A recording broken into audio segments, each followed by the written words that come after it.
Hi viewers, welcome to our channel. Present మనం జిబ్లక్పల్లి అనే ఒక గ్రామంలో ఉన్నాం. సో ఇక్కడ కూడా సర్పంచ్ ఎలక్షన్స్ సంబంధించిన సందడైతే ఉంది. సో వచ్చే ఆదివారం అయితే ఇక్కడ ఎలక్షన్స్ జరగబోతున్నాయి. మరి ఇక్కడ కొంతమంది అభ్యర్థులైతే ఉన్నారు. వాళ్ళతో మాట్లాడే ప్రయత్నం అయితే చేద్దాం. సో ప్రెజెంట్ ఇక్కడ ఆర్ల కావ్య వెంకటేశం యాదవ్ గారు పోటీ చేయబోతున్నారు. సో ఒక అభ్యర్థి బరిలో అయితే ఉన్నారు. మరి గ్రామ పరిస్థితి ఏ విధంగా ఉంది? గ్రామ సమస్యలు ఏమున్నాయి? సో ఇప్పటివరకు వాళ్ళు ప్రజలకు ఎటువంటి సేవలు చేశారు? మరి ఇప్పుడు ప్రజలు ఎటువైపు మొగ్గు చూపబోతున్నారు అని ఒకసారి వాళ్ళ మాటలో తెలుసుకునే ప్రయత్నం చేద్దాం. సో నమస్కారం సార్. నమస్కారం అండి. సార్ ఫస్ట్ ఒకసారి మీ బయోగ్రఫీ, మీ నేపథ్యం ఇవన్నీ కూడా ఒకసారి చెప్తారు. నా పేరు ఆర్ల వెంకటేశం. మాది వ్యవసాయ కుటుంబము. మేము 2001 నుంచి కూడా రాజకీయాలలో చురుకుగా పాల్గొంటూ ఒక యువతగా ఆదర్శంగా మాకంటే ముందున్నటువంటి పెద్దలు నాయకులను ఆదర్శంగా తీసుకొని మా గ్రామంలో అభివృద్ధిలో ఉండడానికి కోసం నా వంతుగా కృషిగా మేము కూడా రాజకీయాల్లోకి రావడం జరిగింది. 2001 నుంచి కూడా మా గ్రామంలో అనేక మౌలిక సదుపాయాలు కూడా మేము చేయడం జరిగింది. మేము వ్యవసాయ కుటుంబం నుంచి వచ్చినాం, సాధారణ కుటుంబం నుంచి. మేము అట్లా ఉద్యమంలో పాల్గొంటూ ఉంటూ 2013లో సర్పంచ్ అభ్యర్థిగా బీసీ జనరల్గా వచ్చినప్పుడు గ్రామంలో సర్పంచ్గా మేము పనిచేసినాం. అనేక కార్యక్రమాలు గ్రామాభివృద్ధిగా తీసుకొని మేము సర్పంచ్గా అయిన సంవత్సరం తర్వాత తెలంగాణ రాష్ట్రము ఏర్పడినది. ఆ ఏర్పాటు తరుణంలోనే మా తెలంగాణ రాష్ట్రం ఏర్పడినాక ప్రభుత్వం ఏర్పడి ఆ తరుణంలో మేము అనేక విధంగా మన టీఆర్ఎస్ పార్టీ ఆనాడు ఉన్నటువంటి ప్రభుత్వం ఏర్పడి చంద్రశేఖరరావు ప్రభుత్వ పాలనలోనే మా స్థానిక ఎమ్మెల్యే అప్పుడు ఉన్నటువంటి మా ఎమ్మెల్యే గారు పైల శేఖర్ రెడ్డి సుజలదాత వారి ఆధ్వర్యంలో భువనగిరి నియోజకవర్గంలోనే అన్ని గ్రామాలతో పాటు మా గ్రామంలో అనేక విధాలుగా మేము గ్రామాలను డెవలప్మెంట్ చేసుకోవడం జరిగింది. మా ఊర్లో ఆనాడు వీధి దీపాలు కానీ మరి డ్రైనేజ్ వ్యవస్థలలో ఓపెన్ డ్రైనేజ్ కూడా కొన్ని మాత్రమే ఉండేది. సీసీ రోడ్లు మాత్రం ఒక 200 మీటర్ల లోపు ఉన్నటువంటి సీసీ రోడ్లను తీసుకొని మరి దపల వారీగా అండర్ గ్రౌండ్ డ్రైనేజీలను వేసుకుంటూ సీసీ రోడ్లను అన్నీ కూడా అన్ని గల్లీలలో వీధులలో తీసుకుంటూ మా ప్రజలందరూ కోరుకునేది ఒకటే, ఏ వర్షము నీటి వచ్చినా కానీ బురద జల్లుతూ వానాకాలంలో చెట్లు మొలకలు రహదారుల్లో కూడా పోవడానికి కూడా మరి గల్లీలో చాలా ఇబ్బంది ఉంటుండే. ఒక ఇంటికి పోవడం అనేది ప్రజలందరూ కోరుకున్నారు. మంచిగా అభివృద్ధి చేయాలని నన్ను కోరుకుంటే అదే ఆకాంక్ష పట్టుదలతో 24 గంటలు గ్రామం పైనే దృష్టి పెట్టి ప్రభుత్వం వచ్చే నిధులను, కేంద్ర రాష్ట్ర ప్రభుత్వాలు తెచ్చేటువంటి నిధులను ఏదే విధంగా తీసుకురావాలనే సంకల్పంతోనే ప్రతిరోజు ఆలోచించుకుంటూ మా గ్రామ పెద్దలను కూడా ఆలోచించి నిధులను ఏ విధంగా ఎట్లా వచ్చిన నిధులను ఖర్చు పెట్టాలని ప్రతిసారి మేము అన్ని రాజకీయ పార్టీలకు అతీతంగా మా గ్రామంలో ఏకైక ప్రభుత్వం మా యొక్క ఉన్నటువంటి మా కుటుంబ సభ్యులందరి ద్వారా, అంటే మా పార్టీ కుటుంబ సభ్యులందరి ద్వారా కూడా ఇతర పార్టీలను కూడా అందరినీ కలుపుకొని ఏకైకగా మా గ్రామాభివృద్ధిని తీసుకుపోయినటువంటి నాయకత్వాన్ని మా ప్రజలందరూ భావిస్తున్నారు. వెంకటేష్ గారు చాలా మంచి పని చేసినాడు. గతంలో 5 సంవత్సరాలు పనులు అన్ని గ్రామంలో ఏ పార్టీలకు యువతను అన్ని సంఘాలను కలుపుకొని పోయి గ్రామాన్ని అభివృద్ధి చేసినాం. అదేవిధంగా సీసీ రోడ్లు మరి మా గ్రామంలో నూతన గ్రామ పంచాయతీని ఏర్పాటు చేయడం జరిగింది. శిథిలావస్థ ఉన్న దాన్ని చేసుకోవడం జరిగింది. మరి రైతులు కూడా మాకు ఆనాడు వ్యవసాయ రంగంలో ఉన్నటువంటి కరువు ప్రాంతంలో ఉన్నాం మేము. ఆ కరువు ప్రాంతంలో మేము వ్యవసాయ రైతు మార్కెట్లు పెట్టాలంటే ఇక్కడ మనకు ఒడ్లు ధాన్యం చాలా తక్కువ పండేది. 2000 3000 బస్తాలు పండేటువంటి ధాన్యాన్ని, ఆ ధాన్యాన్ని కూడా మేము ఐకేపీ సెంటర్ తీసుకురావడానికి మండల పరిషత్ నాయకులను మా ఎంపీపీ గారి ద్వారా కానీ అందరినీ మేము మలుచుకొని ఆ 2,000 బస్తాలు అయినా కానీ మేము ఇతర గ్రామాలకు వలసపోయి అమ్ముకొచ్చినటువంటి పరిస్థితి. చౌటుమల్లి మార్కెట్కి పోయేది, ఇటు పోచంపల్లి కానీ పరిసర గ్రామాల దూరం పోయితే ఆ ట్రాక్టర్ రవాణా ఖర్చులు పెరిగేది. ఒడ్లు ఆరబెట్టే తరంలో కూడా లేబర్కు కూడా చాలా ఇబ్బంది అవుతుందని ఆలోచించి ఆ తక్కువ ఉన్నా కానీ ఆ పెద్దలను అధికారులను అందరిని ఒప్పించి ఐకేపీ సెంటర్ తీసుకొచ్చినాం. ఆ ఐకేపీ సెంటర్ తీసుకొచ్చినప్పుడు మా ఊరికే ఇతర గ్రామాల నుంచి కూడా వచ్చి కొత్తగా వచ్చిందని వచ్చి ఆ ధాన్యాన్ని రైతులు ఇక్కడ తీసుకురావడంతోనే ఖచ్చితంగా ఆ మార్కెట్ నిలబెట్టుకోగలిగినాం. ఆ తరుణంలో ఒక పంటకు 5,000 ధాన్యం వచ్చినప్పుడు మరో పంటకు 10,000గా చేసుకున్నాం. దానిలో భాగంగానే మాకు కూడా మళ్ళా మా ఎమ్మెల్యే గారు కృషిపడి మూసీ కాలువలు కూడా తీసుకొచ్చి మూసీ వాటర్ తీసుకురావడం వల్ల మాకు వ్యవసాయ రంగం విస్తృతంగా పెరిగిపోయింది. ఆ వ్యవసాయ రంగంలోనే మా ఐకేపీ సెంటర్ 20-30 వేల ధాన్యం బస్సులను పండించుకోవడం జరిగింది. దాని రకంగా రైతులందరూ ఆనందపడినారు. సరే, మన గ్రామానికి అభివృద్ధి చేసిన నాయకుడు పలానా వ్యక్తి అనే విషయం మేము ఆ ప్రజల గుండెల్లో నేను నిలిచిపోయినాను. అదేవిధంగా మా ఊర్లో పీర్లకోటం శిథిలావస్థలో ఉండేది. ఆ శిథిలావస్థ ఉన్న దాన్ని కట్టడం కోసం కూడా అందరూ చాలామంది కూడా భయపడుతుండేది. ఎందుకంటే ఆ దేవుళ్ళని తీసేయడం వల్ల ఏమవుతుందో ఎట్లా అవుతుందో అనే బాధతో కూడా ఉంటే కూడా మా యొక్క సభ్యులందరి మా కుటుంబ సభ్యులు మా పార్టీ తరపున ఉన్నటువంటి వాళ్ళు మా గ్రామంలో ఏ కార్యక్రమం చేసినా పార్టీలకు అతీతంగా పిలిచి అన్ని పార్టీ నాయకులతో కూడా నేను చర్చించి ఈ రకంగా ఈ కార్యక్రమం చేద్దాం ఈ విధంగా చేద్దామని చెప్పి ఆ రకంగా చేయడం దాన్ని ఆ పీర్ల కొట్టను పీర్ల బంగ్లాగా మార్చి మా యొక్క సుజదాత శేఖర్ రెడ్డి గారి సొంత నిధులతోని ఆ యొక్క కార్యక్రమాన్ని మొదలుపెట్టి దాంతోపాటు ఇతరులను కూడా కొన్ని సహకారాలు అందించి ఆ పీర్ల బంగ్లాగా మేము మార్చుకొని ఇవాళ మా యొక్క గ్రామ ప్రజలలో అభివృద్ధి దశలో ముందుండిపోయినటువంటి వాస్తవం. అదేవిధంగా ఇంకా యువజన సంఘాలు కానీ ఇప్పుడు ఉన్నటువంటి కుల సంఘాల భవనాలు, ఒకటి యాదవ సంఘ భవనం, SC social welfares community hall భవనం కానీ ఇలా ఏర్పరచుకోవడం జరిగింది. అంగన్వాడీ బిల్డింగ్ కూడా తీసుకురావడం జరిగింది. విద్యార్థులకు కూడా అనేక రకాలుగా వాళ్ళని చురుకుగా విద్య చేసుకోవడంలో మేము మా వంతుగా మా దగ్గర కెనరా బ్యాంకు మా మేనేజర్ గారిని సలహాలు తీసుకొని వారిని కూడా మరి వాళ్ళు ఏదైతే డెవలప్మెంట్ కింద కొంచెం సోషల్ వెల్ఫేర్ డెవలప్మెంట్ చేస్తారో ఆ విద్యార్థులను కూడా మరి పేద విద్యార్థులలో మరి ఆ ఇప్పుడు విద్యని ఏ విధంగా అయితే ప్లస్ క్లాస్ వచ్చి ఉత్తీర్ణులు అయినారో 10th క్లాస్ పిల్లలకు కానీ వాళ్ళకు కానీ నిరుపేద కుటుంబాలకు కూడా కొన్ని ఆర్థికంగా వరకు బ్యాంక్ ద్వారా కూడా ఇప్పించడం జరిగింది. గ్రామంలో వాటర్ ఫిల్టరు మా బుర్రోన్ కాలనీలో వాటర్ ఫిల్టర్ కూడా కెనరా బ్యాంక్ ద్వారా పెట్టించడం జరిగింది. మరి మేము కూడా యువతకు ఆట కార్యక్రమం క్రికెట్ సమ్మర్లో వేసవికాలంలో వచ్చినప్పుడు కూడా క్రికెట్ కార్యక్రమం ఆడుతున్నప్పుడు కూడా వారికి కూడా చిన్న చిన్న ప్రోత్సాహాలు అందించుకుంటూ మా గ్రామాన్ని ముందుకు తీసుకుపోయినటువంటి మాట వాస్తవం. ఈ రోజు కూడా ఇంకా అనేక చెప్పుకుంటూ పోతే అనేక కార్యక్రమాలు ఉన్నాయి మేము చేసినాయి. ప్రతి గల్లీలో ఈరోజు ఎక్కడ మీరు వాడకి వెళ్ళి చూడండి, ఈ సీసీ రోడ్ ఎవరు వేయించినారని చెప్పి అడగండి, ఈ డ్రైనేజ్ ఎవరు వేయించినారు అడగండి, ఈ రకంగా డెవలప్మెంట్ని ఊరికి తీసుకొచ్చిన డెవలప్మెంట్లో నేత ఎవరని అడగండి. అంటే నేను ఒక్కనే కాకుండా మనలో ఉన్నటువంటి ఐక్యత ఏంటంటే మా దగ్గర ఇవాళ మేమందరం కలిసికట్టుగా మన ప్రభుత్వాన్ని కూడా నీళ్లు తీసుకొని వచ్చి గ్రామాన్ని అభివృద్ధి చేసుకొచ్చినాం.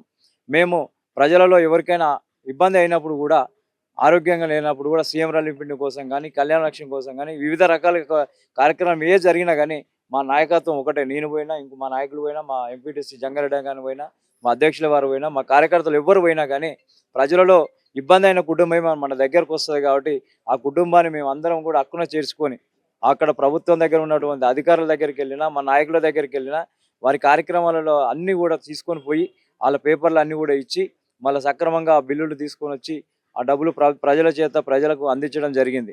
ఆ రకంగా కూడా ఎలాంటి కొంతమంది నాయకులు అక్కడక్కడ కూడా ఖర్చులు దానికి దీనికి అడుగుతుంటారు టీటీపీలని. మేమే కూడా వాళ్ళకు వచ్చిన వాళ్ళకు ఆపద ఉంటుంది ఆ కుటుంబంలో మనలాంటి మనిషి అని కూడా ఆ కుటుంబాన్ని దగ్గర తీసుకొని వాళ్ళకు కూడా అన్ని కార్యక్రమాలు ముందుండి చేసి వాళ్ళకు అన్ని బిల్లులు వచ్చే విధంగా చూస్తుండే వాళ్ళం. ప్రతి మనిషికి కూడా ఇవాళ ఏ రోజు వెళ్ళినా కానీ ఈరోజు మన స్థానిక ఎన్నికలు మళ్ళీ జనరల్గా మహిళగా వచ్చినప్పుడు ప్రజలందరూ కూడా అప్పటికి ఎప్పుడు వచ్చినా కానీ గత 5 సంవత్సరాలు మేము రిజర్వ్డ్ వచ్చింది కాబట్టి మేము లేము. అప్పుడు నుంచి కూడా ప్రజలందరూ అప్పుడప్పుడు మేము తిరుగుతుంటే కూడా నీలాంటి వ్యక్తి రావాలా బిడ్డ, నువ్వు ఉండాలి, నువ్వు ఉంటేనే ఊరు బాగుపడుతుంది, నీలాంటి వ్యక్తి ఉండాలి, మళ్ళీ 5 సంవత్సరాలు వెనుకబడుతున్నావు అవుతున్నట్టుంది, నీలాంటి వ్యక్తి మాట్లాడే వ్యక్తి ఉండాలి, నీకు నలుగురిలో మాట్లాడగలుగుతావు, చేయగలుగుతావు, పని చేయగలుగుతావని మా అక్కలు మా అమ్మలు అందరూ పెద్దమ్మలు మా పెద్దలందరూ కూడా అప్పుడప్పుడు వెళ్తూ ఉంటే ఆ కార్యక్రమం నువ్వు ఉండాలి, మళ్ళీ నిలబడాలి, అవకాశం వస్తే తప్పకుండా అని చెప్తే మేము అందరం కూడా అదే విధంగా వాళ్ళందరి సూచనలు తీసుకొని వాళ్ళందరినీ చేసి ఈ రకంగా ముందుకు పోతున్నాం. మా పార్టీ పెద్దలు మా నాయకులు మరి దానికి ఇవాళ మీ పార్టీలో పోయి ఖచ్చితంగా ఇప్పుడు మా అధ్యక్షుల వారి ఆధ్వర్యంలో కానీ మా అన్న జంగారెడ్డి ఉపాధ్యక్షులు గారు కానీ 10 మంది ఉన్నాం. మా పార్టీ పెద్దలందరూ కిష్టయ్య గారు, గణేష్ గారు, మా యాదగిరి గౌడ్ గారు, యువకులు మా స్వామి యువత అధ్యక్షుడు గారు, మా మహిళలు అందరం కూడా మరి ఇవాళ ఈరోజు మాకు కూడా యువజన సంఘాలన్నీ కూడా మా గ్రామంలో మాకు మద్దతు వస్తున్నాయి. అదేవిధంగా ఈరోజు స్థానిక సర్పంచ్గా మేము మంచి పట్టుదలతో ఉన్న వ్యక్తి కాబట్టని ఆ రకంగా కూడా మాకు బీజేపీ పార్టీ వాళ్ళు కూడా మద్దతు ఇచ్చి ఈరోజు మేము ఎలక్షన్లో వచ్చినాం. దాన్ని 14వ తారీఖు నాడు ఖచ్చితంగా విజయం మా వైపే ఉంది. విజయం భారీ మెజార్టీతో మా కార్యకర్తలు గెలిపించుకోవాలని పట్టుదలతోనే ఉన్నారు. ఇంకా కార్యక్రమాలు అభివృద్ధి కార్యక్రమంలో మా పెద్దలు కూడా అందరూ సూచిస్తారు. ఇది నా యొక్క కోరిక. ఇప్పుడు ఇంకా గ్రామ సమస్యలు ఏమన్నా అలాగే ఉన్నాయా? ఇప్పుడు మీరు వస్తే చేయాల్సిన పనులు ఇంకేమన్నా పూర్తి చేయాల్సినవి ఉన్నాయా? సో ఇప్పుడు ఏం హామీలు ఇస్తారు? ఉన్నాయండి, గ్రామ సభలు ఉన్నాయి. ఇంకా గ్రామంలో ఉన్నటువంటి ఇంకా కొన్ని యువజన సంఘాలు కావాలి. మేమైతే బిల్డింగ్లు కట్టించినామో ఆ బిల్డింగ్ల కాడ కనీసం మరుగుదొడ్లు లేవు. ఇప్పుడు ఉన్నటువంటి కమ్యూనిటీ హాల్ దగ్గర ఒక మరుగుదొడ్లు కట్టియాలి. మా గ్రామంలో నేను ఉన్నప్పుడు స్వచ్ఛ భారత్ కింద 100కు పైగా మరుగుదొడ్లు కట్టించినటువంటి వ్యక్తిని.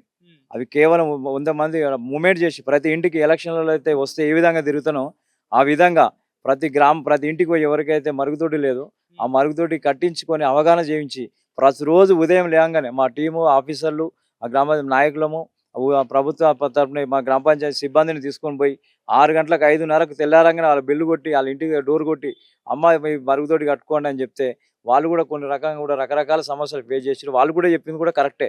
అంటే ఆ ఇంటికి కడుతుంటే ఒక రూమ్ కట్టాలంటే అది చిన్నగా అయితది. ఆ ప్రభుత్వం ఇచ్చే నిధులు సరిపోవు. ఈ బేస్‌మెంట్ లెవెల్ తక్కువుంటది. కొంచెం పైకి లేపుకోవాలి.